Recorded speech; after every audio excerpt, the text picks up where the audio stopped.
அது என்னங்க சொன்னாரு அருண் பிரசாத்? இந்த மாரிலாம் வந்து வெளிய பேசினா மண்டையில தட்டி ஓரம் அனுப்பிச்சுருவாங்களாம்.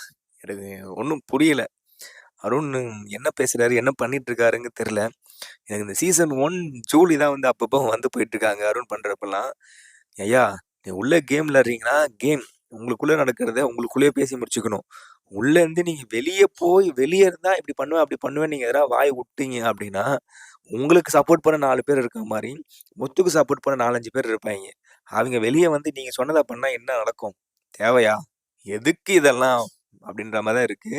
அருண் பிரசாத்துக்கு எதனால வந்து முத்துக்குமரன் மேல இவ்ளோ பெரிய வன்மங்கள் தெரியல.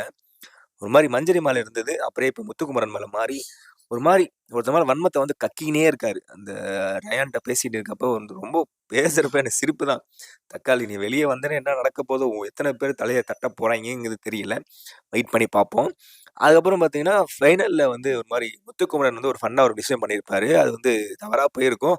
மனுஷன் எழுந்து கை கட்டி, "அம்மாங்க, தப்புங்க, மன்னிச்சிடுங்கன்னு" பிக் பாஸ் சாரிலாம் கேட்டு ஒரு மாரி பனிஷ் பண்ணி குடுங்கன்னு சொல்லிட்டாய்ங்க.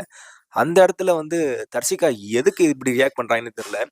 தர்ஷிகாவுக்கு முத்துக்குமரன் மேல என்ன வன்மம் தெரியல. இது மாரி அவர் மிதிச்சு, அதுல சமைச்சு நீங்க குடுத்தீங்கன்னா நான் சாப்பிட மாட்டேங்கிற மாரிலாம், அப்பா இது வந்து வன்மத்தின் உச்சகட்டம்னு சொல்லலாம். ஒரு மாரி நடந்துட்டு இருக்கும். அந்த ஒரு சினாரியோ வந்து எனக்கு ரொம்ப ஹார்ட்ஃபுல்லா இருந்த ஒரு தருணம் என்னன்னு பார்த்தீங்கன்னா, முத்துக்குமரன் வந்து அவர் ரொம்ப ஃபீல் பண்ணி, "ஆமாங்க நான் வந்து ஃபன்னா பண்ணது ஃபன்னா போகும்னு நெனச்சேன். பார்த்தா இப்படி மாட்டிக்கிட்டேன்னு" சொல்லி நிராயுதபாணியா நிக்கிறாரு. அந்த இடத்துல பாயிண்ட் பண்ணி மாத்தி, மாத்தி அருண், தர்ஷிகா அப்படின்னு சொல்லி மாத்தி, மாத்தி முத்துவ போட்டு அடிச்சிட்டு இருக்காய்ங்க. ஒரு பக்கம் மூலையில பார்த்தீங்கன்னா, கேமராவே காமிச்சிருக்கும். ஒரு மாரி அணில் வந்து கத்திட்டே இருக்கும். அது பார்க்குறப்ப ஒரு மாரி ஒரு ஹார்ட் டச்சிங்காவே இருந்தது. ஒரு மாரி "எப்பா முத்துக்குமாரோட சினாரியோ டேய் எப்பா உடுங்கடா என்ன" அப்படின்னு அவர் அவர் மைண்ட்ல நெனைக்கிறத வந்து அங்க அணில் வந்து கத்திட்டு இருக்க மாரியோ, ஒரு மாரி ஃபீலிங்கா இருந்தது. ஒரு மாரி நமக்கே வந்து கண் கலங்க வைக்கிற தருணமா எனக்கு ஃபீல் ஆச்சு. எத்தன பேர்லாம் அத நோட் பண்ணீங்கன்னு தெரியல. பாவங்க. ஆனா ஃபைனலா வந்து முத்துக்குமரன் வந்து செஞ்சு உட்டாய்ங்க. மனுஷன் மனசொடைஞ்சு இந்த வீக் ஸ்டார்ட்டிங்கா பார்த்தீங்கன்னா, அன்சிதா அண்ட் முத்துக்கு வந்து ஒரு மாரி ஒரு கிளாஷா போயிருந்தது.